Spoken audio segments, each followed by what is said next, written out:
C'est moi, Marie-France Lalancette. Je dis que j'ai une survivante de douleurs chroniques, mais il faut arrêter de se définir par notre maladie à un moment donné. Je le fais là vraiment maintenant pour l'instant, pour partager, pour témoigner mon parcours. On va y aller vraiment ludiquement. Je veux que vous soyez à l'aise de poser vos questions au fur et à mesure. Il n'y a pas de PowerPoint, de choses comme ça, à part mon petit aide-mémoire ici. Comme ça, j'ai une petite structure dans ma tête. Fait que c'est convivial. Alors, bienvenue. Et donc, je vous parle un petit peu de moi peut-être. Je suis auteur de ces livres-là que je vais faire tirer aujourd'hui, mais c'est parce que ces livres-là sont à quelque part des étapes charnières de ma vie avec des clientèles avec lesquelles j'ai œuvré finalement. Donc, je suis une biologiste à la base qui a décidé de changer de voie pour aller en nutrition. Donc, c'est peut-être pour ça que j'ai eu une vision un petit peu plus globale, où j'étais peut-être mieux équipée pour surmonter mon propre Everest, si je peux dire. Donc, c'est ce que je vais partager un petit peu aujourd'hui. Donc, j'ai une question pour vous. Est-ce que vous connaissez des gens qui ont guéri, ou est-ce que vous avez vous-même peut-être guéri de quelque chose? Mais la question que j'ai, c'est qu'est-ce qui a déclenché votre guérison, la petite chose qui vous a amené à d'autres choses, et d'autres choses, et d'autres choses. La cascade, elle a commencé avec quoi? Est-ce que vous connaissez des gens qui ont vraiment guéri?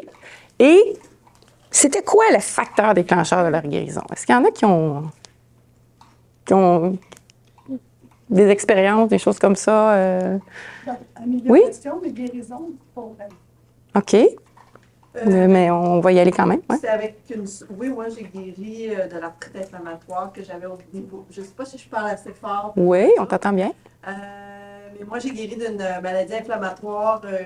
Oui, c'est avec l'alimentation, mais avec une alimentation, pas nécessairement de fruits et légumes, tout ça. C'est un produit de santé, mais qui part que c'est un aliment qu'on devrait avoir tous les jours dans notre alimentation pour augmenter notre glutation.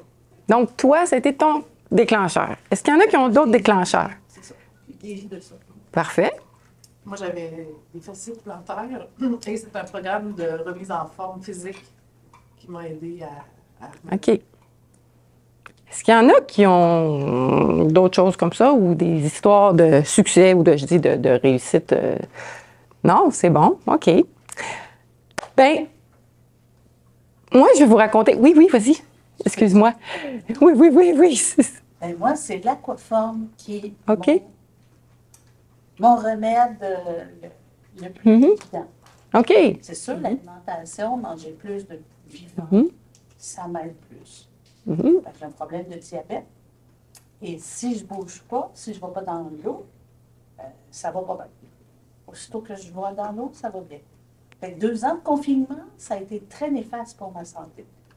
Je te comprends tellement. Je te comprends. Je suis retournée à l'aquaforme au mois d'avril. Au mois de mai, mon animatrice a dit c'est le jour et la nuit. Voilà. Ça vient de notre avis, là, tu sais. Donc, chaque personne est différente. Et l'amélioration, elle est venue de quoi? La petite amélioration est venue de quel facteur? Ben, c'est difficile de savoir est-ce que c'est la médication ou c'est... En fait, c'est comme, je dirais plus de l'acceptation d'avoir un problème, puis d'essayer de modifier ton mode de vie et adapter aussi à ta condition. En fait, moi, c'est plus dans des activités que j'ai comme été... Bon, j'étais quand même assez physique, et là, je peux moins bouger. Donc, j'ai appris le piano, j'ai commencé à faire des bijoux. OK. Bon, j'ai tricoté parce que, des fois, il faut que je fasse attention avec les doigts. Mais c'est plus dans cette approche-là qui m'a aidée. Bien, c'est exactement ça que je voulais. Je voulais qu'on voit à quel point tout le monde est différent, puis vous me rejoignez tous. L'eau, l'alimentation, les petites choses. Je vous déclare, je vous révèle, c'était quoi pour moi? C'était le chocolat. Parce que j'étais depuis longtemps dans ma douleur. Vous savez, l'arthrite, c'est différent pour chaque type d'arthrite, mais il y a des arthrites difficiles à diagnostiquer, dont les spondylarthrites et celle de la colonne qu'on met souvent qu'on diagnostique pas parce qu'elles paraissent pas dans le sang, ça devient des fibromyalgies, on met toutes sortes d'étiquettes à ça. Bien, celle-là, cette arthrite-là de la colonne, c'est comme un gros barbecue de briquettes chaudes de 40 livres que tu portes sur ton dos constamment. Donc ça, c'est ce que j'ai porté pendant longtemps. Et quand j'ai décidé que j'allais mieux, je suis allée dans l'eau, pareil comme madame, ça c'est certain. Mais le chocolat, j'ai décidé que je faisais des milles et des milles en voiture en plein hiver pour avoir un atelier de chocolat ici à Saint-Jérôme. Donc, il devait y avoir quelque chose qui m'amenait ici. Et ce chocolat-là, je l'ai fait intuitivement, cet atelier de chocolat-là, là, c'était vraiment, je ne sais pas pourquoi. Puis, les gens vont dire, c'est niaiseux, un atelier de chocolat, pourquoi tu vas faire ça? Ben bon, tu sais, c'est comme, ça venait de moi. Fait que ce que je veux vous dire, c'est, cette petite affaire-là, je me suis rendu compte que ça m'a fait bouger les omoplates. C'était difficile au début, puis ça a été le meilleur exercice que je pouvais pas avoir pour me remettre en branle. Puis ça m'a fait sortir de ma maison parce que ça faisait longtemps que je ne sortais pas ou presque pas à cause que j'avais peur d'être dans une situation où j'aurais mal. Donc, n'importe quelle petite chose, aussi stupide soit-elle, que ce soit une diète bizarre, un produit bizarre, un n'importe quoi bizarre n'est jamais bizarre. Alors, c'est toujours avec cette intuition-là que moi, j'ai trouvé mon chemin et c'est un peu ça la morale d'histoire de ma conférence aujourd'hui. Alors, le chocolat, ça a beaucoup de connotations. Hein? On mange du chocolat, on pense à des trucs. J'en ai qui, là, vous mangez, puis peut-être vous vous rendez compte des fois que quand vous mangez, vous avez une vision derrière qui est comme, oh, comment vous mangez actuellement? Tu sais, c'est comme... Est-ce que vous êtes en train de penser, je devrais pas, je devrais, ça c'est bon. Tu sais, on rationalise beaucoup. Alors moi, je vous suggère, vous êtes en train de manger maintenant, là. Peut-être juste fermer vos yeux, ceux qui sont en train de manger, et de vous poser la question, quels sont les premiers mots qui vous viennent à l'esprit pendant que vous mangez? Ce que vous êtes en train de manger. C'est bon. OK? Est-ce qu'il y en a qui ont d'autres pensées? Ah, j'ai mal aux dents, nanana, je sais pas. Ah, ça passe mal. Ah, je vais être encore allergique. Ah. Ils vont me dire que je mange mal à cause des chips. Donc, une peut-être culpabilité ou quelque chose. Bon, de quoi on nourrit notre corps quand on mange quelque chose avec culpabilité? Par exemple, de quoi on nourrit notre corps? C'est quoi la nourriture mentale qu'on est en train de se donner à nous quand on pense à ça? C'est de la négativité. Oui, hein, on peut dire. Puis on le fait tous, là. Moi, j'ai plein d'allergies, j'ai peur. Des fois, je me nourris de peur. Je sais que quelque chose ne passe pas, je le prends pareil, tu sais. Fait que c'est ça. Ce qu'on nourrit, ce qu'on met dans notre corps, c'est super important dans le psychologique, pas juste dans le physique. Hein? Parce que quand on mange, on a un message qu'on envoie à notre mental. Donc, on nourrit notre mental en même temps qu'on nourrit notre corps. Voilà. Donc, tout le monde est différent. Il y en a pour qui ils vont se sentir coupables de prendre une pomme parce qu'ils sont sur une diète cétogène. On a toujours des messages qui viennent dans notre tête. Alors ça, on s'empoisonne avec nos messages autant qu'avec peut-être un aliment quelconque qu'on ne tolère pas ou autre. Fait que gardons ça de vue. Là, j'ai un petit quiz pour vous, un petit jeu, parce que je sais que vous avez sûrement lu beaucoup là-dessus. Fait que je me dis, on va y aller un petit peu comme au hasard. Je veux savoir ce que vous savez de l'inflammation. OK? On va aller voir, vous allez lever la main pro-inflammatoire ou anti-inflammatoire quand je vais vous montrer un aliment. Bon? OK. Le curcuma. Anti. Donc, vous pouvez le dire ou le... Les légumineuses en conserve. On fait... C'est quoi qui vous fait faire... Fermentation. Inflammatoire. C'est la conserve qui vous a dérangé, qui vous a fait comme faire, je suis pas sûre. C'est ça? Non, c'est les légumineuses ont des glucides. OK, donc le glucide, parce que c'est une légumineuse. OK. Je veux pas vous dire de bonnes, mauvaises réponses. Je veux savoir comment vous pensez. Après, comme ça. Des sardines. Je sais pas, juste anti-inflammatoire. Anti. Anti? Moi, j'ai Plus. inflammatoire. Inflammatoire, les sardines? Anti. Anti. OK. Je vais de même, là. Les graines de chia. Anti. OK. S'il y en a qui ne veulent pas avoir la même opinion, vous avez le droit. Hein? Vous n'êtes pas obligé de vous rallier. Des petits pois. C'est sucré, ça. Inflammatoire.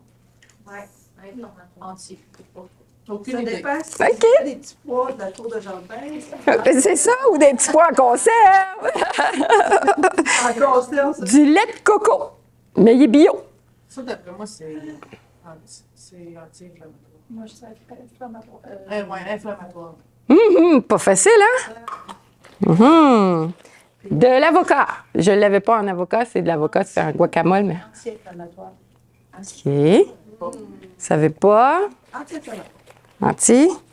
Du Nutella. Pro-inflammatoire. Bon, c'est drôle, tout le monde s'entend là-dessus. Hein? OK. Des bleuets. Antioxydant. Antioxydants. Est-ce que c'est pareil? Est-ce que c'est pas pareil? Bon. Du citron. C'est mon dernier. Anti-inflammatoire. Non, c'est inflammatoire. Ça abaisse le pH. Moi, je dis que c'est très inflammatoire. À grande dose, peut-être que c'est pas pareil qu'à petite dose aussi, ces choses-là. Hein? Peut-être servir de bord. Fait que oui, vous avez raison, il y a des nuances. Alors, je vais juste vous dire que c'est pas simple. Peux-tu nous dire les réponses? Oui, je vais vous dire les réponses dans ma conférence. Alors là, je m'en viens vous présenter mon contenu stratégie alimentaire. Alors, pour vaincre l'inflammation, c'est quand ça brûle, quand ça enfle. C'est quoi l'inflammation? C'est au niveau du pH, je crois. Non, mais c'est quoi?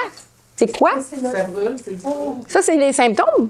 Ça, c'est les manifestations. Mais c'est quoi l'inflammation? Le système qui se bat. OK. C'est une réaction. Oui, OK. Une réaction contre quelque chose. C'est une réaction allergique. Ni plus ni moins. Mais une réaction allergique de type retardé, qu'on peut dire, que c'est une cascade qui s'accumule avec le temps. C'est pas une réaction comme on est allergique aux peanuts puis on enfle. C'est une réaction allergique parce que ça nous protège, au fond. C'est notre système de défense. L'inflammation est là pour nous protéger de quelque chose de façon aiguë, par exemple. Mais quand on est exposé à cette chose-là depuis longtemps, ça devient une inflammation chronique. Mais c'est le même mécanisme à la base, c'est un mécanisme de défense. OK? Donc, comment on fait pour la vaincre? C'est un mécanisme de défense. Alors, moi, je veux que vous imaginiez aujourd'hui votre corps comme votre corps, ou plutôt votre intestin ici, là où ça se passe, comme une forteresse. OK? C'est un château. Dans un château, il y a quoi? Une forteresse, il y a quoi? Les soldats. Des soldats. Il y a des soldats. Il y a... Ah, oui, c'est vrai. Un reine de roi, un cerveau et un intestin, probablement. Il y a quoi d'autre pour se protéger? Des armes. Il y a des armes, il y a des murs, il y a des barrières, il y a des forteresses, il y a des frontières. Boucliers. Et il y a des boucliers. Parfait. Puis il y a des gens qui sont là, puis qui sont des négociateurs qui vont aussi s'arranger parfois pour aller négocier là, pour qu'on arrête on faire des trêves, pas se battre. Donc, il y a tout ça. Hein? Donc, notre corps, il est pareil. Donc, il y a des stratégies alimentaires qui sont directement reliées à cibler l'ennemi et l'éliminer. Ça veut dire, ah non, je sais que le lait me fait pas. Ah non, je sais que ça me fait pas. Je sais que ça me fait pas. Je l'enlève. Mais est-ce que c'est la seule stratégie? Non. Il y a d'autres stratégies. On pourrait dire, je vais augmenter le nombre de soldats. Je vais prendre soin de mes soldats. Je vais nourrir mes soldats. En Waterloo, là, ça s'est perdu parce que les soldats, t'as la famille. Hein? Fait que, il y a les soldats, nos messagers de l'inflammation qu'on doit prendre soin aussi. Il y a les barrières qu'on doit renforcer, donc notre muqueuse intestinale aussi. Et il y a prévenir les invasions en se faisant beaucoup d'amis. Nos bonnes bactéries, beaucoup de légumes. Donc, quand on parle d'inflammation, souvent on pense, faut pas que je mange ça, ça crée de l'inflammation. Mais ce qu'on enlève ne nous rajoute pas des bonnes choses. Fait que ces bonnes choses-là, même si par exemple, même si on réussit à éliminer nos cytokines pro-inflammatoires, ça augmentera pas nos cytokines anti-inflammatoires, ça. Il faut les nourrir, il faut s'en occuper. Fait que c'est pas tout d'apaiser l'inflammation. Il faut vraiment renforcer le système de défense naturel. On a des cellules tueuses naturelles qui s'occupent des cancers, on en a qui s'occupent des virus, des bactéries, il y en a d'autres. Et pour les renforcer, il faut plusieurs stratégies. Il faut beaucoup de petits changements cumulatifs. Il n'y a pas une chose qui fait la job. Et il faut aussi que les changements durent, qu'ils soient quotidiens et réguliers. Donc, il n'y a pas de recette magique. C'est pour ça que parmi toute la panoplie de choses qu'on doit faire, il faut que vous choisissiez ce qui vous parle et pas ce qui nourrit votre mental de choses toxiques. Parce que si vous prenez quelque chose parce que c'est bon, on vous a dit que c'était bon pour vous, mais ça ne colle pas à votre réalité, vous allez vous nourrir de quelque chose de pas bon en bout de ligne. Vous allez créer des messages dans votre tête qui vont dire « Ah, je suis pas bien. Ah, j'ai-tu hâte de finir cette diète-là. Ah, j'ai-tu... » Tu sais, c'est ça qu'on veut pas. Fait qu'on choisit parmi ce qu'on a envie, ce qui colle à notre réalité, ce qui nous rend bien, pas choisir tout, puis en faire une obsession. C'est ça l'idée.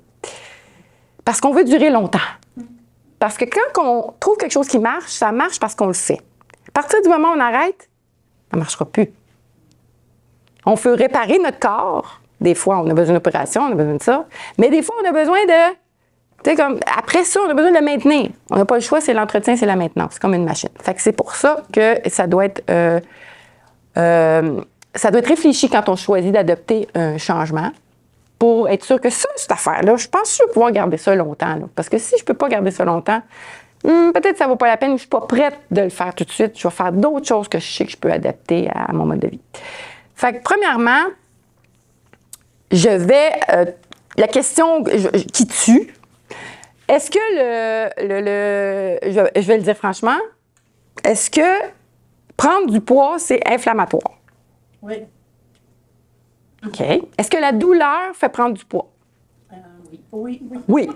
Donc, qu'est-ce qui est inflammatoire? La douleur. Le sucre. Ce qui a créé la douleur. Hein?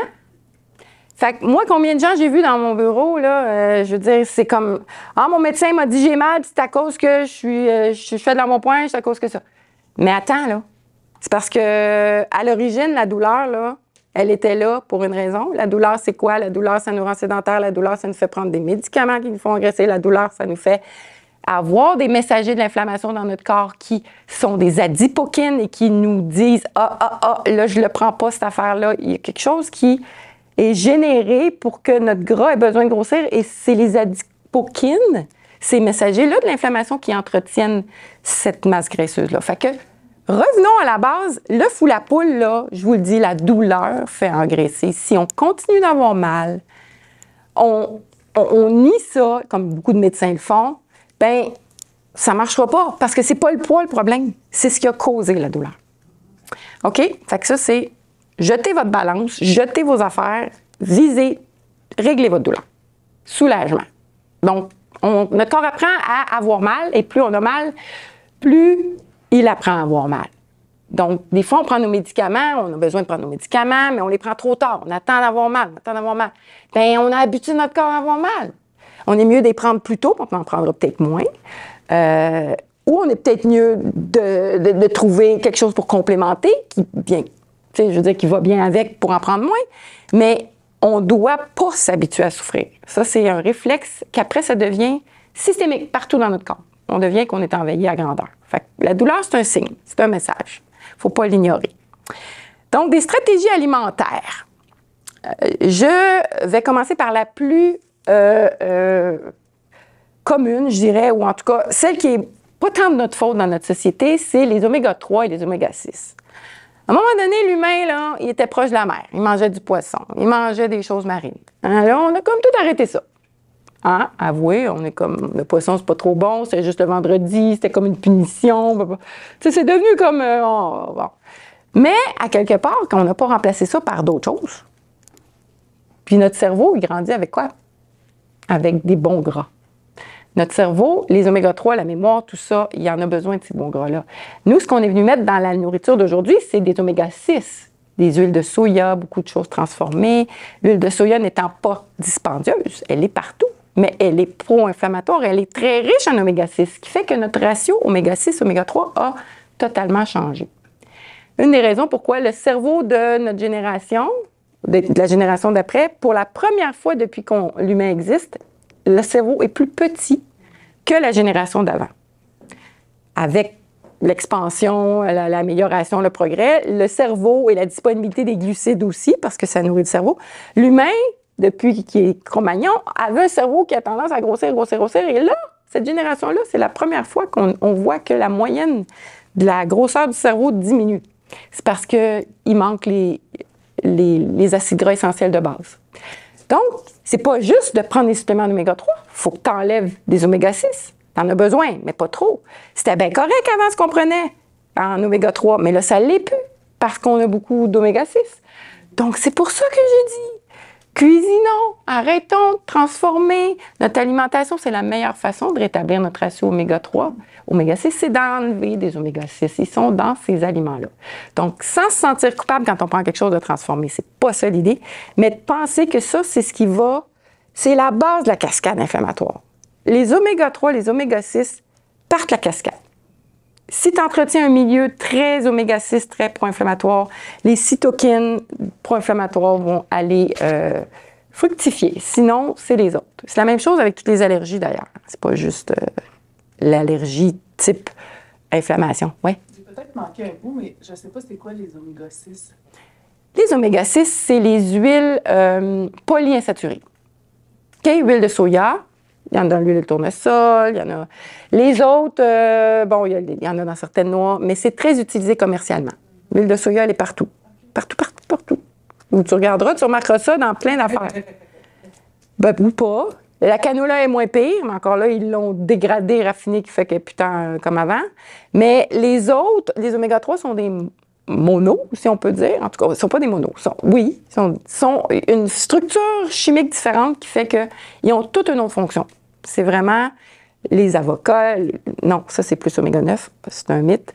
L'huile de canola, des oméga 3. Les graines de chia ont des oméga 3. Le poisson, les choses marines ont des oméga 3. Et c'est ça qui nous a été un petit peu enlevé de notre alimentation, qui était super important. On a évolué comme ça. Donc, c'est ça. C'est une bonne question.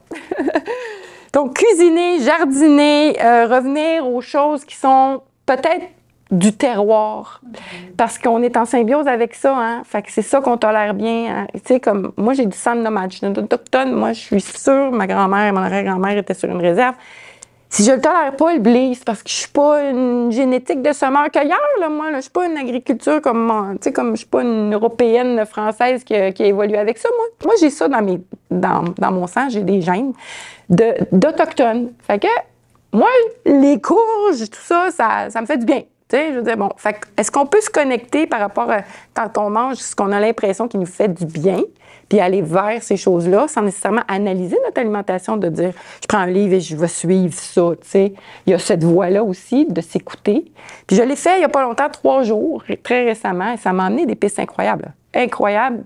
Comme nutritionniste, 25 ans de temps, même si je ne le suis plus maintenant, on est programmé, hein, nos groupes, puis on ne s'en rend pas compte à quel point on est programmé.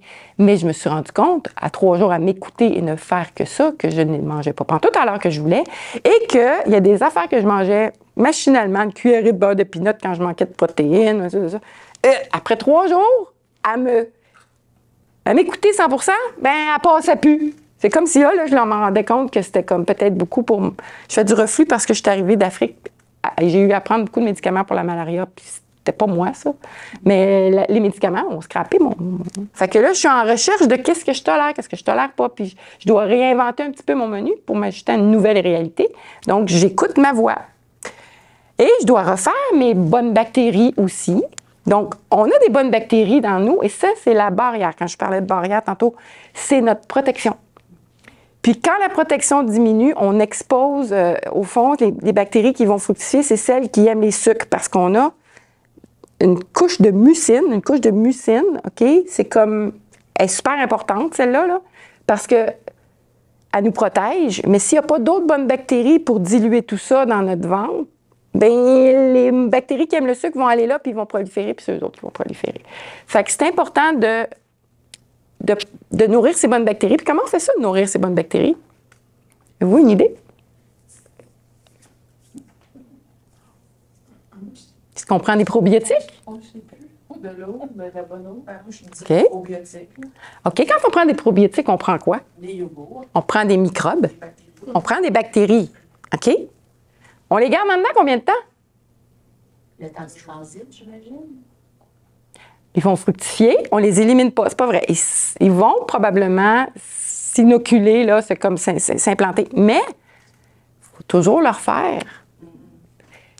Les cellules qui ont été créées là, dans notre intestin, puis qui ont bien fructifié grâce à ces probiotiques-là qu'on prend, ils changent à toutes les 2 semaines. À toutes les 2 semaines, nos bactéries, pas nos bactéries, nos cellules épithéliales, la couche d'intestin, se renouvellent. Aux Fait 2 semaines? Aux 2 semaines.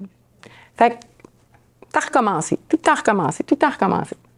Qu'est-ce qu'il faut pour qu'ils restent là, nos bonnes bactéries? Un entretien. Il faut les nourrir. Comment on les nourrit? Les probiotiques se nourrissent à partir de quoi? Les aliments probiotiques et nos bonnes bactéries, ça se nourrit. Ça se nourrit de quoi, une bactérie? Fermentation.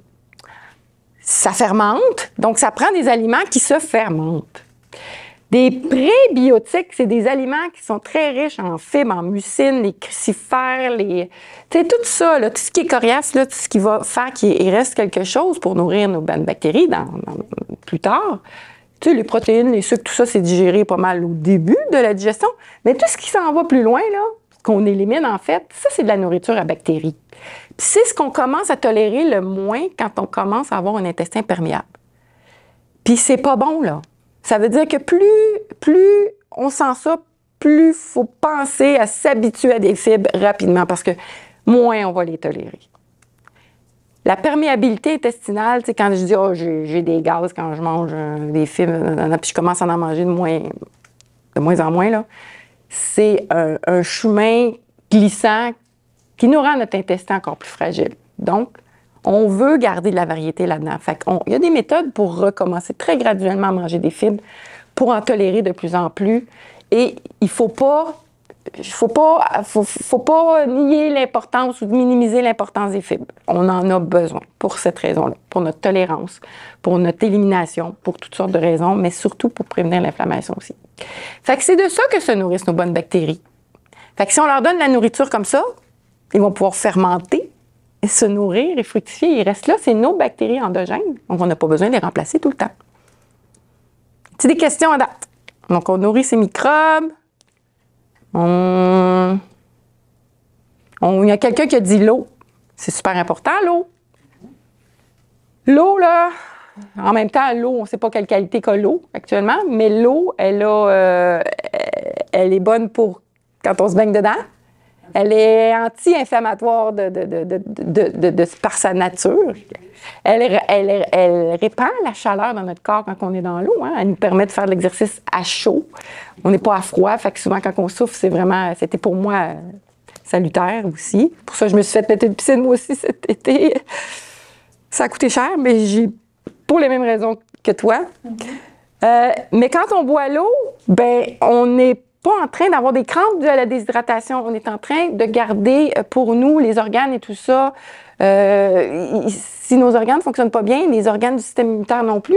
La rate, ça sert à nettoyer. Les reins, ça sert à nettoyer. Donc, on a beau mettre plein de bonnes affaires dans notre corps, si on n'est pas capable de prendre ces bonnes affaires-là puis sortir le méchant, c'est comme le nœud postulieux. Il faut que ça circule. Fait que c'est super important, l'eau. Donc, anti-inflammatoire. Puis de respecter sa tolérance aussi puis ses signaux. Tu sais, quand on parle de soif, souvent on mange puis on a soif. Souvent on a faim puis on boit. On n'est pas en train d'écouter, là. Hein? Mais ça a un effet pervers parce que si tu as soif puis tu manges à la place, tu vas chercher de l'eau dans les aliments, tu vas en manger beaucoup plus. Tu n'es jamais satisfait. Tu en as besoin de beaucoup plus de calories pour aller chercher l'eau des aliments. Fait que c'est toutes des choses que l'écoute est super importante. Tu sais, la même chose, si tu bois à la place de manger, quand tu vas, là, ça marche, là, mais quand tu vas avoir faim, tu vas manger 2-3 fois plus. Parce que tu avais faim puis tu as bu. Fait que quand tu vas manger, tu vas l'entreposer plus. Fait que cet équilibre-là d'écoute, elle est super importante dans toutes les sphères. Puis surconsommer, oui, c'est pro-inflammatoire. C'est pas juste, je ne parle pas de poids, là. Moi, même à mon poids, si je surconsomme, je le sais, je le sens, les effets. C'est pro-inflammatoire. Fait que ce qu'on dit, c'est que On dit aux gens 30 de moins. Essayez de manger 30 de moins en général. Restez dans 30 là. Poussez pas votre limite, là. Bien, il y en a qui mangent moins que leurs besoins, fait que je ne voudrais pas leur dire ça, c'est du cas par cas. Mais on dit que quand on pousse dessus, on augmente l'inflammation. Fait que généralement parlant, de respecter sa satiété, c'est déjà en soi une stratégie. Fait que mangeons plus souvent, moins à la fois. Donc, OK. Oui. C'est facile à dire, ça. Facile à dire, c'est pas facile à faire. C'est pour ça que moi, je le sais que c'est pas avec des livres, c'est pas avec des consultations d'1 heure que vous allez en arriver à écouter vos besoins quand ça fait des années qu'on est habitué, quand on a plein de messages aussi, quand la faim et l'estomac ont pris sa forme, quand on est actif puis on a plus faim puis on s'écoute pas ou tu sais, je veux dire, il y a tout ça à jouer. Mais effectivement, c'est pour ça que quand on veut une démarche qui marche, moi, je trouve ça déplorable que le nutritionniste fonctionne à 1 heure à la fois. Moi, ce que j'ai envie de faire avec les gens, c'est passer une journée complète avec eux autres, puis manger avec eux autres. Puis moi, j'ai un feeling pour comment les gens mangent quand je les regarde manger. Je sais pas, j'ai comme une énergie que je sens. Il y a des gens qui font du Reiki, puis c'est avec leurs mains qui sentent ça. Moi, je mange à côté de quelqu'un, puis je sais pas, j'ai l'impression que je ressens comment il est en train de manger. Puis, il faut se poser ses propres questions, puis il faut manger en dehors de sa routine des fois. Il faut sortir de sa routine pour être capable de dire, OK, si je vais passer, mettons, une retraite de ressourcement quelque part, puis on me donne juste, par exemple, du sans gluten, des choses super faciles à digérer, puis je me rends compte que je suis super bien, bien, là, je vais savoir ça a fait quoi la différence dans ma vie. Mais dans ma vie quotidienne, je suis pas capable de faire ça. Je suis pris dans ma routine. Fait qu'il faut sortir les gens de leur routine. Moi, je rêve de services comme ça qui peut aider les gens, des coachings d'une journée. Tu sais, vous passez une journée avec moi, avec n'importe qui, dans une retraite. Moi, ça a été ça. Moi, 2 jours à mon chalet qui venait je venais d'acheter. Il n'y avait pas de meubles, il n'y avait pas de frigo, il n'y avait pas rien. C'est ce qui m'a sorti de ma routine. Je suis partie là pour attendre les frigos. J'avais des noix, du lait de soya, des fruits. Et c'est tout. Et ça a été les 2 plus belles journées de ma vie. C'est ce qui fait que j'ai su que je ne tolérais pas le gluten puis le lait, puis c'est ce qui fait que j'ai pas de médicaments aujourd'hui. Mais nutritionniste comme j'étais, je prenais les 4 groupes. Il fallait que je sois rendue bas là, pour partir avec juste ça, là, une fin de semaine de temps, c'est parce que j'avais plus envie de me faire à manger du tout. Fait que je l'ai su parce que je suis sortie de ma routine. Fait que je crois beaucoup à l'exploration, sortir de sa zone de confort. Puis tu sais, le jeûne fait du bien à plein de monde, à plein d'égards. Mais c'est parce que ça veut dire que quand on mange quelque chose qu'on ne tolère pas puis qu'on l'enlève, on est bien. Mais est-ce qu'on est obligé de jeûner pour ça? Non. On est juste obligé d'identifier c'est quoi qui fait qu'on a mal. Puis c'est pas vrai que c'est tout, là, en même temps, là. Tu sais, c'est parce que souvent, on a mal à quelque part, mais on continue de manger cette chose-là, fait qu'il se rajoute des intolérances ou des allergies parce que notre corps n'en peut plus. Il y a comme un overload. Il apprend à ne plus tolérer ces choses-là. Mais à la base, quand on commence à enlever, comme pour moi, c'était le gluten puis le lait, bien, tu te remets à tolérer ces autres choses-là petit à petit. Fait qu'il faut trouver le coupable. Fait que c'est ça. C'est comme un peu... Ce que je donne, c'est comme des pistes pour pas que vous vous confiniez dans une approche ou dans l'autre. Fait que respecter ses signaux, la faim, la soif. Profitez de la vie, c'est ma dernière stratégie. Que votre corps a besoin, pas nécessairement ce qu'il a envie. Hier, j'ai pris du chocolat, j'avais envie de chocolat. J'avais envie de chocolat, puis j'aime le chocolat, je l'adore le chocolat. Mais hier, il n'a pas passé, c'était avant de me coucher, puis j'ai pris 3 pastilles, puis j'aime ça, mais il n'a pas passé. Je me suis pas écoutée, là. Mon corps n'avait pas besoin de ça hier. Il en avait envie, c'est pas pareil. Puis je le savais qu'ils ne passeraient pas quand je les ai pris. Fait qu'ils n'ont pas passé. Parce que je l'ai dit dans mon cerveau qu'ils ne passeraient pas. Fait que c'est comme... Je l'ai trouvé, ça, que manger du chocolat avant de me coucher, c'est pas bon. Du lait de soya au chocolat, des affaires au chocolat. J'avais coupé ça, j'étais super bien dans mes 3 journées, je ne l'ai pas pris. Puis là, hop, j'ai dit, on va prendre une petite pastille de chocolat. J'avais envie de me faire du bien. Ça n'est pas passé. J'ai eu une belle nuit pareil, j'ai dormi pareil, mais j'ai été confirmée dans le fait que ça, c'était pas un besoin, c'était un envie. C'était pas un bien-être que cet aliment-là m'apportait. C'était un plaisir, puis c'est correct. Mais apprendre à faire cette distinction-là, c'est pas facile. Mais c'est vraiment à la base, c'est l'intuition qui doit mener nos choix. Puis si on essaie ça, je vous le dis, on est en harmonie avec plein d'affaires. Puis quand quelqu'un va vous dire, oh, mange ci, mange ça, toi, tu devrais manger ci, manger ça, si ça colle pas à votre réalité, là, mais faites-les, mais vraiment, tellement pas. C'est vous qui devez décider. Puis si parmi toute la belle panoplie de choses que vous allez pouvoir faire pousser dans votre belle tour, Les choses que vous choisissez, c'est des choses que vous aimez. Vous allez pouvoir continuer de le faire et d'avoir envie d'explorer encore plus de nouvelles choses parce que votre intestin va tolérer plus de choses. Vous allez peut-être pouvoir bouger plus parce que vous vous sentez mieux. Donc, allez plus souvent dans l'eau, allez plus souvent faire du sport, faire de la peinture, les endorphines, tout ça va faire que petit à petit, vous allez être de plus en plus capable de faire des choses qui vous aident. Donc, c'est vraiment les premiers pas souvent qui sont importants. Puis ne jamais sous-estimer le pouvoir d'un premier pas, même si c'est une diète qui a l'air vraiment bizarre, mais que vous avez l'impression que ça marche ou que ça va vous amener peut-être ailleurs. Vous allez vous en rendre compte, OK, je ne peux pas suivre ça à long terme, mais ça m'a amené cette connaissance-là. Moi, j'ai jeûné à mon chalet 2 jours. Je ne savais pas ce que ça donnerait. J'avais juste pas envie de me faire à manger. Mais ça m'a amené que si le jeûne marche, ou presque pour moi, puis que toute la chaleur s'enlève en 2 jours, c'est parce qu'il y a quelque chose qui ne marche pas, puis je ne l'aurais jamais avoué, je ne l'aurais jamais accepté.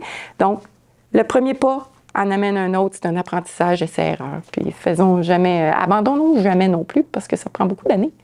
Beaucoup d'années avant d'être capable de défaire ce que beaucoup d'années ont mis dans notre corps. Se faire confiance. Le sarreau blanc qui vous dit ça, là, hein? Oubliez-le. C'est bien plus beau des petites blouses de même. C'est blanc, c'est vrai. Parce qu'on peut guérir des cancers, on peut guérir de plein d'affaires, on ne sait pas à quel point on a un potentiel d'auto-guérison, mais dès qu'on est condamné, et le mot le dit, patient, là, si vous regardez la racine, condamné au supplice. C'était utilisé comme ça quand ça a été créé, ce mot-là. Subir, se soumet, endure. Donc, on est des patients. Ne soyons pas des patients, hein? Soyons des acteurs. Fait que, voilà. Sur ce, je termine. Vous avez des questions? Merci à vous d'être là.